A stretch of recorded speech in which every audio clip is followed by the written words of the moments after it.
Então, continuando, na primeira epístola de João, capítulo 2, versículo 28, nós paramos no 27, né? Principalmente aqui está nos primeiros versículos, o 28 até o 3:2, tá? Aqui embaixo eu acabei errando o que eu escrevi, mas é do capítulo 2, 28 até o capítulo 3, versículo 2. Filhinhos, agora permaneçam nele, para que quando ele se manifestar, tenhamos confiança e não sejamos envergonhados diante dele na sua vinda. Se vocês sabem que ele é justo, saibam também que todo aquele que pratica a justiça é nascido dele.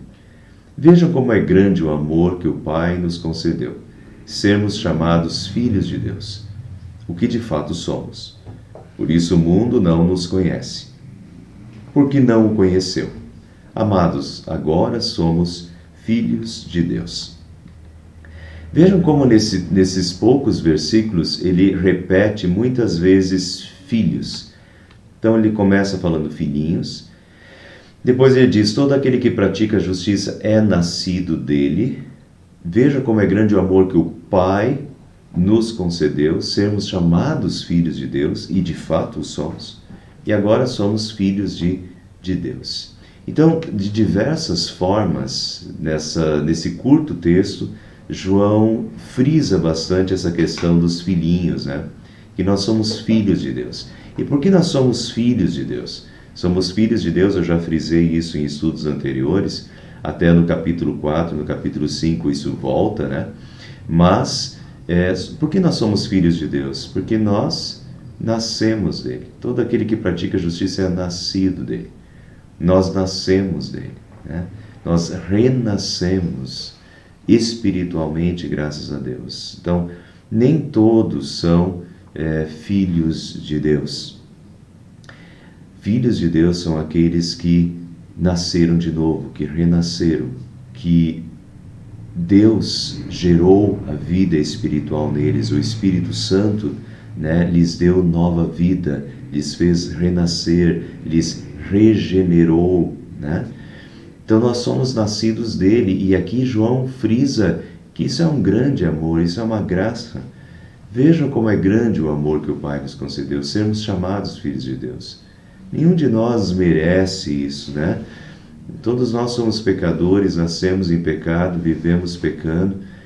Como diz Paulo em Efésios, estamos destituídos, né? Destituídos de qualquer justiça. E como é grande o amor que o Pai nos concedeu. Isso é graça, isso é misericórdia. Deus toca em nós e Deus nos dá do seu Espírito Santo e nos faz renascer e nos adota como seus filhos.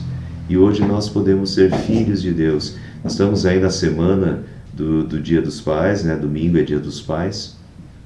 Pelo menos aqui em Tararé eu vou refletir um pouquinho mais sobre isso. Vocês podem acompanhar esse culto também online no domingo. Mas essa questão de Deus ser o nosso Pai, né? E nós sermos filhos pela fé, né? Filhos pelo renascimento espiritual, filhos que têm as características do Pai. Então, que grande, né?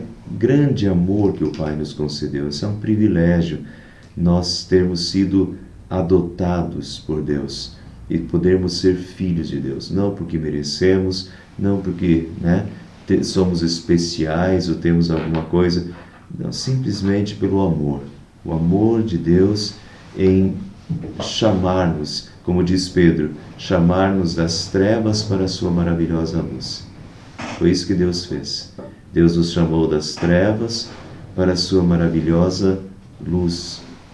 Então estávamos perdidos no pecado e Ele nos tornou seus filhos por amor, nos fez nascer dele, nos adotou como seus filhos por amor, e agora nós somos filhos, esses filhinhos de Deus. Agora vamos ver como João continua trabalhando essa questão. Nós somos filhos de Deus, nós nascemos dele, depois ele vai dizer que Deus plantou a sua semente em nós, né? E Deus essa semente continua agindo em nós. Então nós nascemos dele, somos filhos dele, e agora veja como João continua trabalhando a questão. Filhinhos, agora permaneçam nele, para que quando ele se manifestar, tenhamos confiança e não sejamos envergonhados diante dele na sua vinda. E aqui João coloca a segunda vinda de Cristo. Essa palavra aqui em grego é parousia. E a parousia é sempre relacionada à segunda vinda de Jesus. Então, o texto aqui está falando da segunda vinda de Jesus. Quando ele se manifestar, quer dizer, quando Jesus voltar. Quando Jesus voltar sobre as nuvens, né? Quando nós estivermos diante dele na sua vinda, que nós tenhamos confiança e não sejamos envergonhados. Quem se envergonhará na vinda de Jesus? Né?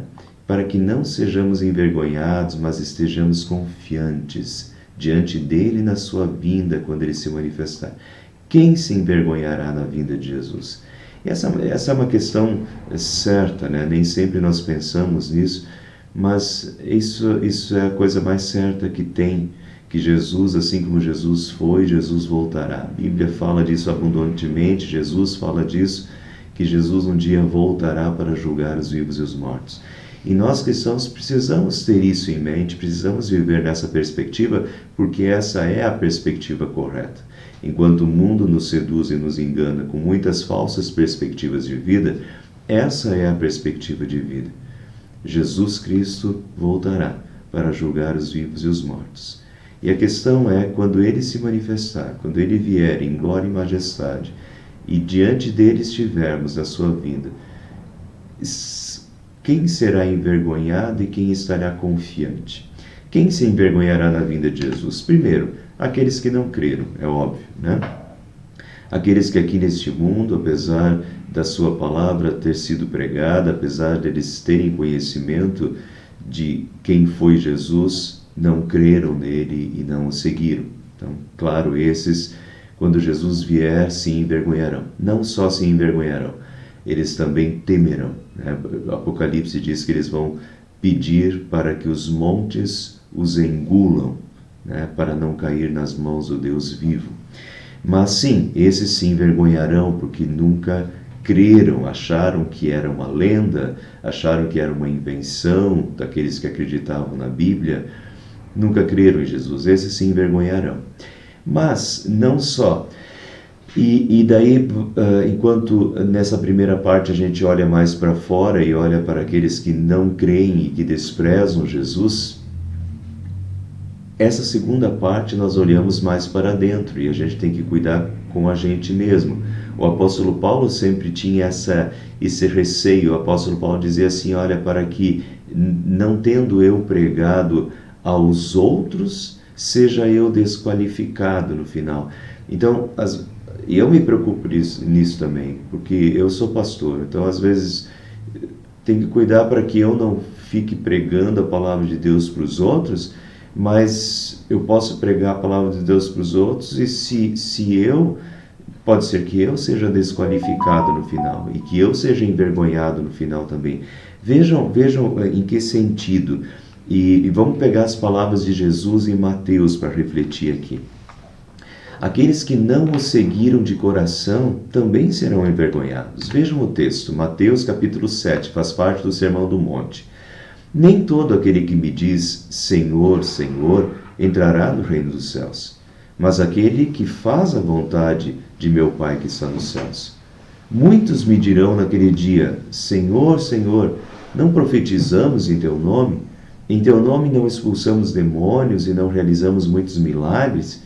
Então eu lhes direi claramente, e vejam que Jesus aqui já está prevendo a sua volta, né? Naquele dia, né? Então eu lhes direi claramente, nunca os conheci. Afastem-se de mim, vocês que praticam o mal. Nunca os conheci, afastem-se de mim, vocês que praticam o mal. Então aqui é uma questão de entrará no reino dos céus, né? Nem todo que diz Senhor, Senhor entrará no reino dos céus, mas aquele que faz a vontade de meu Pai que está nos céus. E muitos me dirão naquele dia, quando ele se manifestar diante dele na sua vinda, Muitos naquele dia dizem: Senhor, Senhor, não profetizamos em teu nome. Esses são pessoas que viviam na igreja. São pessoas que profetizaram no nome dele, que expulsaram demônios e realizaram até milagres. Então, aparentemente, são pessoas muito boas, né? Até poderosas no nome de Deus, expulsaram demônios, realizaram milagres, mas são reprovados por Jesus e são envergonhados diante de Jesus naquele dia, porque vão chegar diante dele quando ele se manifestar e vão ser colocados do lado esquerdo, né? Mateus capítulo 25, Jesus diz que ele vai separar as ovelhas dos cabritos e colocará as ovelhas à sua direita e os cabritos à sua esquerda. Então, essas pessoas ficarão do lado esquerdo. São pessoas que achavam que eram ovelhas e que sempre fizeram parte do rebanho aqui na terra, mas que no dia final são reprovados e são envergonhados diante de Jesus, em que Jesus vai dizer: olha, eu nunca os conheci, afastem-se de mim, vocês que praticam o mal. E aqui é o cuidado com a hipocrisia, né? De aparentemente estar tudo bem, mas na prática não estar uma vida cristã e não estar seguindo Jesus de fato e de verdade. E essa questão aqui, vocês vão ver como João continua trabalhando essa questão agora no decorrer do texto. Mas então, para que não tenhamos confiança e não sejamos envergonhados, né? Que a gente possa chegar nesse dia da vinda de Jesus com confiança, tranquilos e não sejamos envergonhados. Amados, agora somos filhos de Deus. Eu pulei para o capítulo 3, versículo 2, porque ele novamente fala da vinda de Jesus. Amados, agora somos filhos de Deus, e ainda não se manifestou o que havemos de ser. Mas sabemos que quando ele se manifestar, seremos semelhantes a ele, pois o veremos como ele é. Que maravilha, né? Quando ele se manifestar novamente, seremos semelhantes a ele. Quando Jesus Cristo vier, quando Jesus Cristo se manifestar, nós seremos, a Bíblia diz, 1 Tessalonicenses, né? Diz que nós seremos transformados seremos todos, diz 1 Tessalonicenses, quando fala da vinda de Jesus. Então nós seremos transformados, quando ele se manifestar, nós seremos transformados, seremos semelhantes a ele, pois o veremos como ele é. Então a gente vai contemplar Jesus face a face, seremos transformados e seremos semelhantes a ele quando se manifestar. Vejam outros textos que falam a mesma coisa. Colossenses 3,4 diz: quando Cristo, que é a sua vida, for manifestado, veja que a palavra é a mesma, né? Quando ele se manifestar, é a segunda vida de Cristo. Quando Cristo, que é a sua vida, for manifestado, então vocês também serão manifestados com ele em glória. Com ele em glória, glorificação, assim como Jesus foi glorificado e assumiu e recebeu um corpo glorificado, nós também seremos glorificados e teremos um corpo glorificado. Veja um outro versículo, agora de Paulo aos Coríntios, em capítulo 15, versículo 49, um texto inteiro que fala sobre a ressurreição dos mortos, né? E aqui veja: assim como tivemos a imagem do homem terreno, também teremos a imagem do homem celestial. Quando ele se manifestar, seremos semelhantes a ele.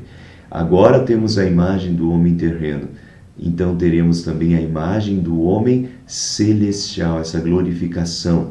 E para vocês entenderem que é uma glorificação do corpo mesmo, né? Seremos semelhantes a Jesus Cristo. Vejam essa próxima passagem, Filipenses 3:21.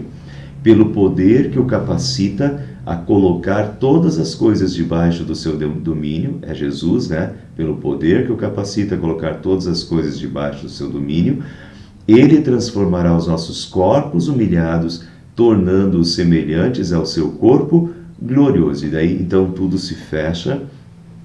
Ele transformará os nossos corpos humilhados, imperfeitos, né? Como somos hoje, que sofremos essa degeneração celular, né, e tudo do pecado, Deus transformará esses nossos corpos humilhados, tornando-os semelhantes ao seu corpo glorioso, né? Então, quando ele se manifestar, nós seremos semelhantes a ele, pois o veremos como ele é. Por que João está falando isso? Por que João está falando da segunda vinda de Jesus? O propósito é o seguinte: quando nós olhamos e conseguimos enxergar que Jesus vai se manifestar, que Jesus vai voltar, e que nós o veremos como ele é, né? Veremos a sua natureza e o veremos face a face, e veremos como Jesus é. E nós também seremos semelhantes a ele, seremos transformados e seremos semelhantes a ele, ou seja, o pecado nesse dia, o pecado já não existirá, o pecado será extirpado, extinto da nossa natureza, portanto seremos absolutamente santos, né, e glorificados diante dele, assim como ele é.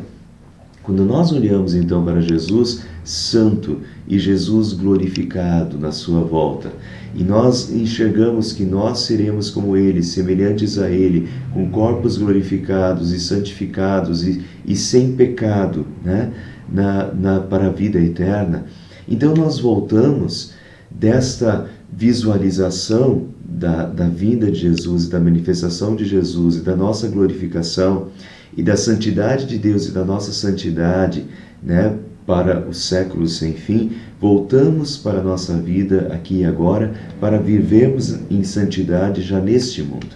Então veja como ele continua.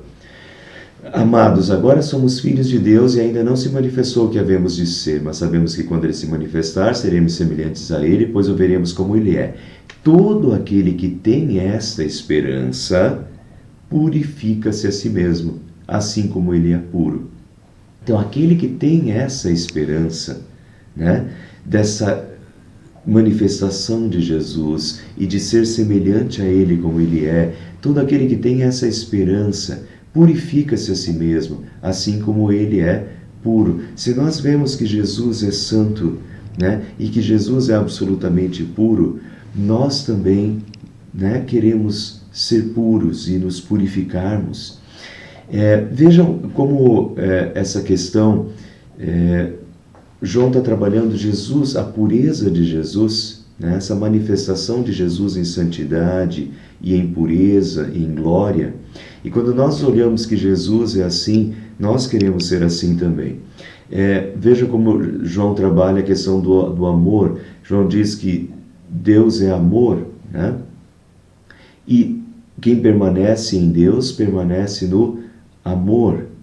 E a mesma coisa é que, se Deus é puro, nós também que permanecemos em Deus e Deus permanece em nós, nós queremos a pureza de vida e purificamos a nós mesmos.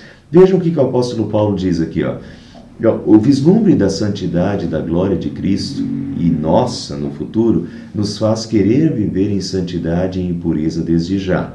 Paulo, em 2 Coríntios 7, 1, diz: Amados, visto que temos essas promessas, purifiquemo-nos de tudo que contamina o corpo e o espírito, aperfeiçoando a santidade no temor de Deus. Purifiquemo-nos, visto que temos essas promessas. E aqui a mesma coisa, todo aquele que tem essa esperança de ser semelhante a Ele, que quando Jesus voltar, nós seremos semelhantes a Ele, num corpo glorificado, sem pecados, em absoluta santidade, uma santidade de vida e de glorificação a Deus para a vida eterna, né? Depois da vinda de Cristo. Então, se nós temos essa esperança e se temos essas promessas, purifiquemo-nos de tudo que contamina o corpo e espírito. Então nós voltamos, vislumbramos esta glória, né? e essa santidade do futuro, e queremos viver essa santidade já no presente. Ainda que sejamos pecadores, e vamos errar e vamos pecar, infelizmente, mas nós queremos viver essa pureza já neste mundo e nesta vida, uma vida de glorificação a Deus, não só no futuro, uma vida de santidade não só no futuro, mas essa vida já começa agora porque nós já somos filhos de Deus. E como filhos de Deus, nascidos de Deus e para Deus, nós queremos viver para Deus, não só no futuro, mas já desde agora. Infelizmente, nunca será 100%, nunca será pleno. E isso até nos frustra, porque a gente gostaria que fosse. Mas nós temos esse desejo. Purifiquemo-nos, temos essas promessas, purifiquemo-nos de tudo que contamina o corpo e o espírito, aperfeiçoando a santidade no temor de Deus, aperfeiçoando a santidade. Nós queremos ser santos, sim. Infelizmente nós não conseguimos, mas nós queremos ser santos, sim. Nós buscamos a santidade de vida, sim. Assim como 1 Pedro, nós já estudamos isso, né? 1 Pedro, capítulo 1, se não me engano, final do capítulo 1, que diz assim: santos sereis, porque eu sou santo. Santos sereis, porque eu sou santo. Deus é santo e Deus nos fez seus filhos. Filhos renascidos para Deus e renascidos para a eternidade, renascidos para a glória de Deus, que serão semelhantes a Ele em breve. E essa santidade começa desde já, porque o Espírito Santo age em nós. Então essa vida em pureza, né? Todo aquele que tem essa esperança, purifique-se a si mesmo assim como ele é puro. Querer viver uma vida pura, uma vida em pureza, uma vida em santidade, aperfeiçoando a santidade no temor de Deus.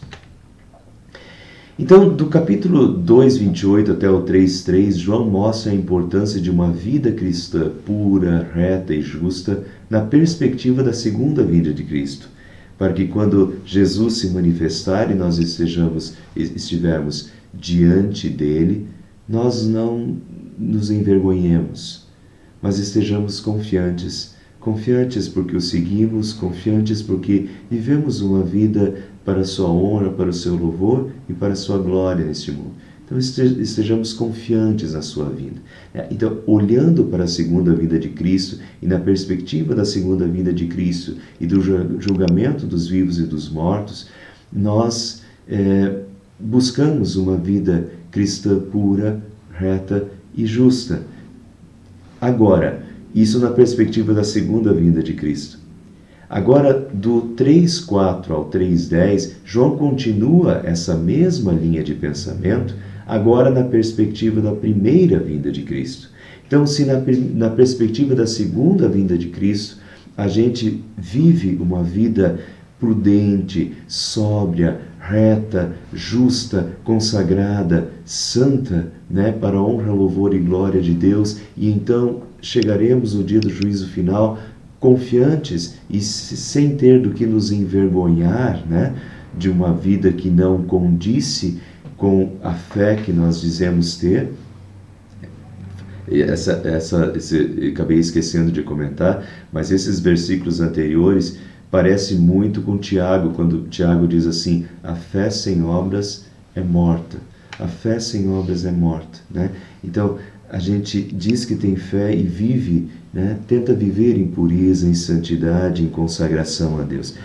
Embora nunca seja perfeito, mas realmente essa comunhão com Deus, de buscar essa santidade, de permanecer em Deus e Deus permanecer em nós, né? E isso vai continuar sendo trabalhado, mas agora na perspectiva da primeira vinda de Cristo. Então, vamos ver na primeira vinda de Cristo. E agora ele faz, do capítulo 4 até o versículo 10, ele meio que repete as ideias, mas acrescentando. Então eu vou colocar aqui lado a lado, tá? Vamos colocar essa repetição de ideias para vocês entenderem. A frase introdutória do versículo 4 e do versículo 8 é a mesma. Todo aquele que pratica o pecado. Versículo 8, aquele que pratica o pecado, tá? Então essa é a frase introdutória. Todo aquele que pratica o pecado. E daí? Qual é o tema dessa segunda parte? O pecado é a transgressão da lei. Versículo 4. Todo aquele que pratica o pecado transgride a lei. De fato, o pecado é a transgressão da lei de Deus. O pecado é a transgressão da lei de Deus. Agora vejam no versículo 8. A origem do pecado é o diabo. Aquele que pratica o pecado é do diabo, porque o diabo vive pecando desde o princípio. Então vejam a linha de pensamento e que linha lógica, bonita, bela, ainda bem que João colocou isso em palavras. Vejam como é lógico isso.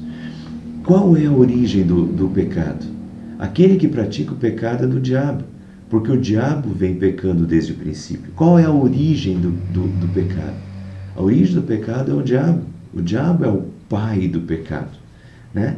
Então, vejam, nessa ótica, seguir o pecado e viver no pecado é viver no diabo e é seguir o diabo, tá? Aquele que pratica o pecado é do diabo, porque o diabo vem pecando desde o princípio. Então, quem quer o pecado está querendo o diabo e não Deus. E da mesma forma, aquele que pratica o pecado transgride a lei, e de fato o pecado é a transgressão da lei. Então o que é o pecado? É transgredir a lei de Deus. Deus disse para fazer isso, mas a pessoa não faz. Ela está indo contra o que Deus diz. Então o pecado é o oposto de Deus, é transgredir a lei de Deus, é ir contra a lei de Deus. Então, notem, o pecado vem do diabo, o diabo é o pai do pecado, a origem do pecado é o diabo, e o pecado é uma transgressão da lei de Deus. Ou seja, os filhos de Deus querem o pecado? De forma alguma. Os filhos de Deus não querem pecado porque o pecado é do diabo, porque o pecado tem a sua origem no diabo e porque o pecado é ir contra Deus. Então o pecado é uma coisa que nós não queremos na nossa vida de forma alguma e não podemos continuar no pecado, porque o pecado é completo afastamento de Deus. Seguir o pecado é seguir o diabo, seguir o pecado é transgredir a lei de Deus e ir contra Deus. É tudo que nós não queremos para a nossa vida. Nós amamos a Deus e nós queremos fazer a vontade de Deus, né? Seja feita a tua vontade. Queremos fazer a vontade dele, queremos seguir nos seus caminhos, queremos fazer o que lhe agrada e queremos nos distanciar do diabo. Então vejam como o pecado é o contrário de Deus. João está trabalhando a questão. Na sequência, então, qual é o propósito do aparecimento de Cristo? Diz João, versículo 5. Vocês sabem que ele se manifestou para tirar os nossos pecados, e nele não há pecado. Jesus se manifestou para tirar os nossos pecados, para nos livrar dos nossos pecados, e fez isso na cruz. Morrendo na cruz, ele nos libertou dos nossos pecados, ele pagou pelos nossos pecados, e de tal forma que nós não queremos mais o pecado na nossa vida, né? Ele se manifestou para tirar os nossos pecados e nele não há pecado. Em Jesus não há pecado. E se em Jesus não há pecado, nós também não queremos pecar. Nós, os filhos, não queremos o pecado também, né? Queremos Jesus e em Jesus não há pecado e não queremos o pecado em nós também. Vejam agora o versículo 8. Para isso o Filho de Deus se manifestou, para destruir as obras do diabo. Jesus se manifestou para destruir as obras do diabo. Então, o que nós queremos nós abominamos o pecado. Os filhos de Deus abominam o pecado, os filhos de Deus odeiam o pecado, os filhos de Deus querem a destruição do pecado. Os filhos de Deus querem viver sem pecado. Infelizmente não conseguimos, tá? Infelizmente não conseguimos, mas é o que queremos. E aí é isso que João está tentando mostrar. Olha só, o pecado tem a sua origem no diabo. O pecado é a transgressão da lei. Então é uma coisa que nós não queremos. Quando Jesus veio, Jesus se manifestou para tirar os nossos pecados, para nos libertar dos nossos pecados. Então, daí o apóstolo Paulo até em Romanos capítulo 6 vai dizer assim: e como nós continuaremos nos pecados? Nós continuaremos no pecado? Não, nós já fomos libertos do pecado. Jesus já tirou os pecados, nos libertou dos pecados e nós não queremos mais o pecado na nossa vida. Nós queremos uma vida sem pecado. Odiamos o pecado, né? É importante odiar o pecado, perceber que uma coisa é pecado e não querer o pecado na sua vida. E agora, João trabalhou a questão até aqui do pecado, da origem do pecado, que é o diabo, que o pecado é a transgressão da lei, que Jesus se manifestou para tirar os nossos pecados, para destruir as obras do diabo. Então, olha a lógica, tá? Logicamente agora vem a conclusão. A conclusão lógica, então, é a seguinte, versículo 6. Todo aquele que nele permanece, que permanece em Jesus e Jesus nele, todo aquele que nele permanece não está no pecado, não permanece no pecado. Então, quem nele permanece, quem permanece em Deus, em Jesus, não permanece no pecado. Todo aquele que está no pecado não o viu nem o conheceu. E é lógico, né? Todo aquele que está no pecado, e aqui o sentido é de permanecer no pecado, todo aquele que permanece no pecado, não o viu e nem o conheceu. Porque se o pecado tem a sua origem no diabo, e se o pecado é a transgressão da lei de Deus, e é tudo que Deus não quer, e Deus abomina, é a antítese de Deus, nós não queremos o pecado. Agora, aquele que permanece no pecado, e a distinção aqui é a seguinte: todos nós cometemos pecado e continuamos cometendo pecado por fraqueza. É aquilo que o apóstolo Paulo diz: o querer o bem está em mim, não porém efetuá-lo. O mal que não quero, esse faço, o bem que quero não faço, e o mal que não quero, esse faço. Infelizmente nós temos esses pecados que, quando nós menos percebemos, nós já erramos de novo. Isso é uma coisa. Quando menos percebemos, já erramos, já pecamos, e daí a gente volta para Deus e pede perdão, porque a gente sabe que é errado e a gente não quer transgredir a lei de Deus, não quer viver no pecado. É diferente de saber que uma coisa é pecado, e mesmo sabendo no pecado, a pessoa continuar vivendo no pecado e querendo o pecado. Então, quem quer o pecado e quem permanece no pecado, né, e não se arrepende, não volta desse mau caminho, esse não está em comunhão com Deus. E é uma conclusão lógica. Quem quer permanecer no pecado, se o pecado é do diabo, e se o pecado é uma transgressão da lei de Deus, e eu quero permanecer no pecado, eu saí de Deus e eu não estou permanecendo em Deus. É uma conclusão lógica. Todo aquele que está no pecado não o viu nem o conheceu. Porque quem permanece em Deus e Deus nele, esse quer evitar o pecado. Esse não quer o pecado na sua vida. Esse, quando percebe que uma coisa é pecado, rapidamente ele se arrepende de todo o coração, diz: Senhor, errei, me perdoa, tem misericórdia de mim e ajuda-me a não pecar mais. E vai fazer todo o possível para não pecar e para não fazer esse pecado de novo, né? Porque ele permanece em Deus e Deus permanece nele. E essa comunhão com Deus é uma comunhão para a santidade, é uma comunhão que abomina, né? Quer a destruição das obras do diabo, e não quer o pecado na vida. Vamos para o versículo, para a segunda metade, para o versículo 9. Todo aquele que é nascido de Deus não pratica o pecado, porque a semente de Deus permanece nele. E ele não pode estar no pecado porque é nascido de Deus. Ele não pode estar no pecado, ele não pode viver no pecado. Quem vive no pecado, no sentido de permanecer no pecado, saber que uma coisa é pecado e mesmo assim querer permanecer no pecado, ou mesmo sabendo que tem uma coisa errada, quer cometer o pecado e se atira no pecado e continua no pecado mesmo sabendo que é pecado, esse só está mostrando, na prática, está mostrando o quão afastado de Deus está, né? E que Deus já não tem mais comunhão com Deus. Quem quer permanecer no pecado e viver no pecado, né, de uma forma consciente e consecutiva, né, quem quer permanecer no pecado não está permanecendo em Deus e Deus nele, porque não é isso que Deus faz em nós. né?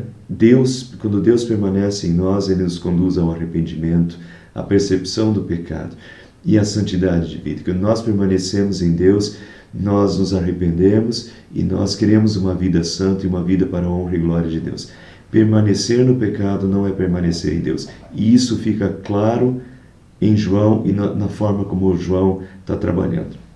Então, na primeira metade do texto, ele mostra que na perspectiva da segunda vinda de Cristo, né, na perspectiva da volta de Cristo ao mundo, do julgamento final, nós não queremos ser envergonhados, né? Nós queremos justamente estarmos confiantes, e isso significa uma vida realmente, uma vida vivida para Deus, uma vida para sua honra, louvor e glória, uma vida em pureza, em retidão. Isso não quer dizer que nós não vamos cometer pecados, sempre vamos cometer, infelizmente cometemos os pecados. Daí nós temos que lembrar do que João já quis dizer. João não está querendo dizer aqui que a questão aqui é permanência no pecado. É aquela pessoa que quer o pecado, que mesmo sabendo que é pecado, permanece no pecado. Tá? Essa pessoa é uma contradição e essa pessoa até tem que se questionar se é nascido de Deus, né? Às vezes a pessoa está em fraqueza e em fraqueza está cometendo. Então, se esse é o teu caso hoje, não sei quem está nos assistindo exatamente aqui, mas se esse é o teu caso hoje, arrepende-se e volta, tá? Sempre é um chamado ao arrependimento. Daí nós temos que lembrar do que João já falou antes. A perspectiva aqui não é de uma pessoa não cometer pecado. Infelizmente cometemos e João sabe disso. Então, no capítulo 1, João diz assim: se nós afirmarmos que estamos sem pecado, enganamos a nós mesmos. Nós temos os nossos pecados, precisamos nos arrepender.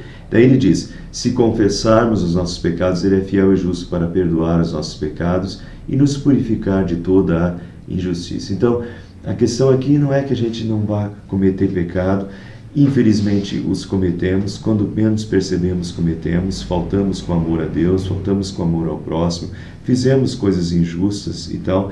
Então, confessemos os nossos pecados, voltemos para Deus, e Ele é fiel e justo para nos perdoar e nos purificar. Nós temos um intercessor junto ao Pai, Jesus Cristo justo.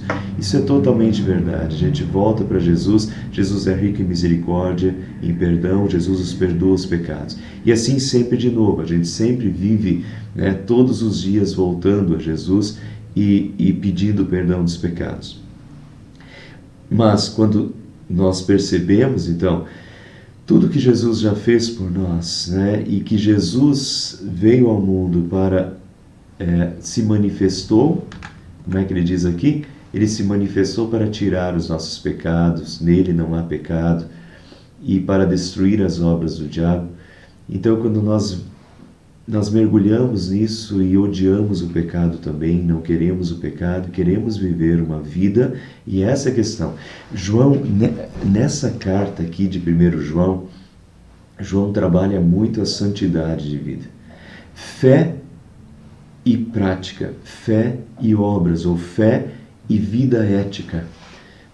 E isso é necessário.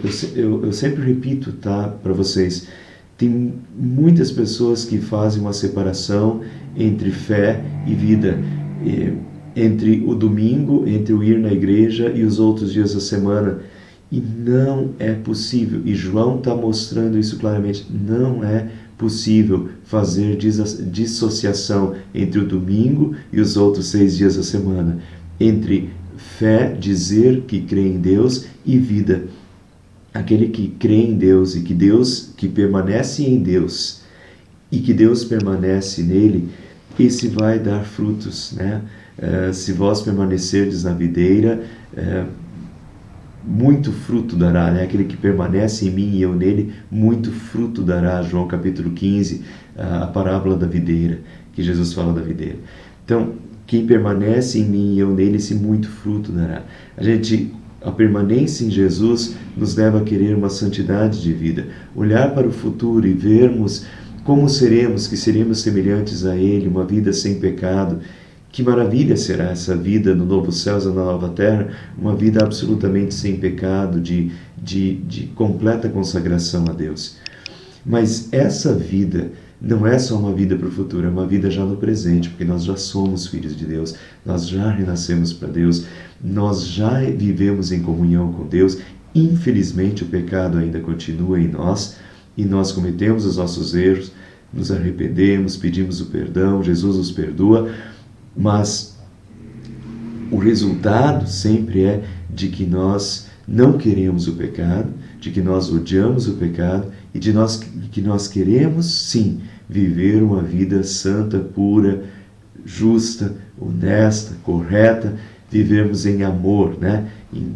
João frisa aqui, pureza, santidade, amor.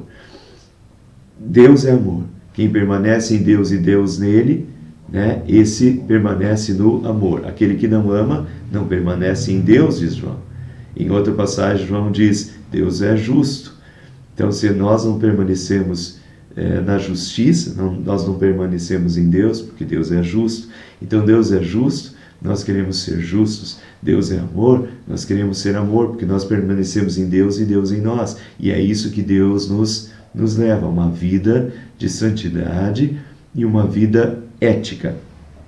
Fé e obras. E só para terminar o estudo de hoje. Quem assistiu ao estudo da semana passada viu que eu falei sobre os gnósticos, né? O João aqui está combatendo abertamente os gnósticos da sua época, mas ao mesmo tempo essas palavras continuam e é necessário que elas continuem sendo refletidas hoje. Para a época, os gnósticos, eles confiavam na sua gnose, nesse conhecimento. O mais importante para os gnósticos era esse conhecimento de Deus, ter esse conhecimento da salvação e de Deus, esse conhecimento espiritual. E a vida deles era uma vida que eles não se importavam com o que faziam com o corpo, né? Então, muitas vezes, se entregavam à prostituição, à vida de adultério, a bebedeiras e tal, porque não importava o que eles faziam com a vida, porque o que importava era o conhecimento.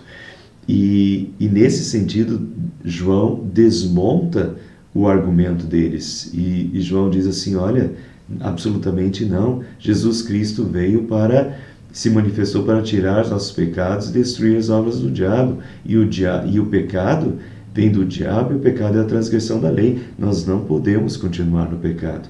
Não tem essa história de conhecer.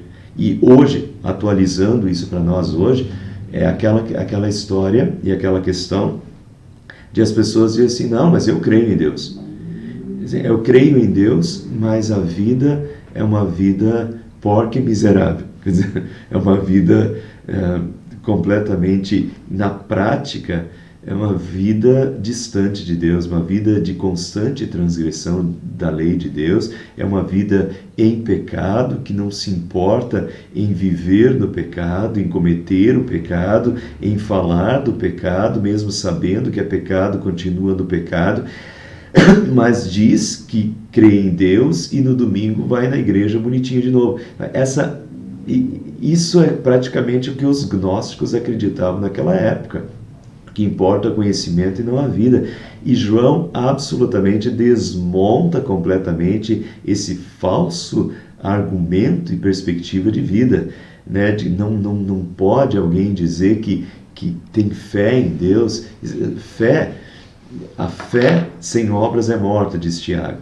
A fé em Deus é comunhão com Deus, é permanência em Deus. Fé em Deus é permanecer em Deus e Deus permanecer em nós. E quem permanece em Deus e Deus permanece nele, está nessa comunhão com Deus, esse odeia o pecado. Sabe que o pecado vem do diabo, que o pecado é a transgressão da lei e que o pecado é tudo que ele não quer na sua vida. Então, o Filho de Deus, em comunhão com Deus, é aquele que vai prestar atenção na sua vida, que quer uma vida ética, justa, tudo aquilo que é do Pai, né? O Filho quer ser a cara do Pai. O Filho quer viver, né, a vida do Pai nele. E a vida que o Pai lhe deu, essa nova vida que o Pai lhe deu, né? Então, é interessante a gente olhar para esse texto aqui para o que João está falando na época, para os gnósticos, e atualizar para hoje, porque a gente tem muito a aprender com isso. Só não se desesperem, tá? Não é... Nós continuamos cometendo os nossos pecados, o importante é não permanecer no pecado, é não amar o pecado, né? E querer o pecado. Mas para nós que cometemos o pecado, João vai dizer assim: filhinhos, se porém alguém pecar, nós temos um intercessor junto ao Pai, Jesus Cristo, o justo, e Ele é a propiciação pelos nossos pecados. E não somente pelos nossos, mas também pelos pecados do mundo inteiro. Para nós, vale isso. Nós estamos nessa confiança, né?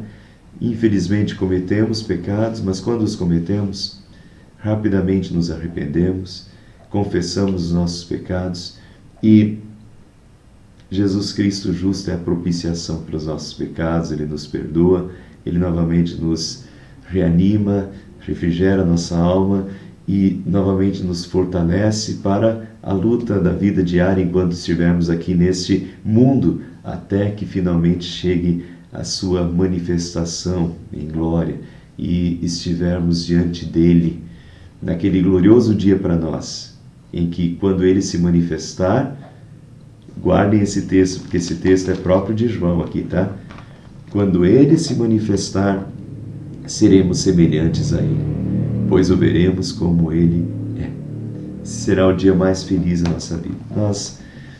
Quem vive nessa perspectiva não será envergonhado. Pelo contrário, pode chegar com confiança, porque vai ser um dia glorioso, o dia em que nós o veremos o nosso Salvador, aquele que nós sempre amamos, seguimos, nos devotamos. E enquanto muitas pessoas hoje vão dizer assim: poxa, por que você se importa com isso? Né? Faça isso, faça aquilo, viva no pecado. E a gente se guarda e diz não. E para os outros isso não importa, porque Deus não importa para eles. E eles nem pensam na vinda de Jesus. Mas nós que pensamos na vinda de Jesus, que nos guardamos do pecado, que fazemos tudo para a glória de Deus e queremos viver uma vida santa, justa, né? Para a glória de Deus e para a sua honra e louvor.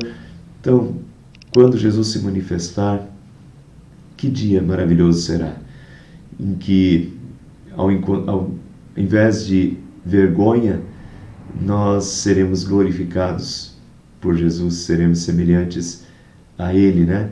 E finalmente transformados, com corpos ressuscitados, gloriosos, sem pecado, poderemos, nos novos céus, na nova terra, servir a Deus 100%. Aquilo que nós queremos desde já, mas não conseguimos, infelizmente. Mas chegará o dia, nesse dia, quando Ele se manifestar, que nós o veremos como Ele é, e seremos transformados e semelhantes a Ele, né? E poderemos finalmente viver 100% para a sua honra, para a sua glória e para o seu louvor. Amém.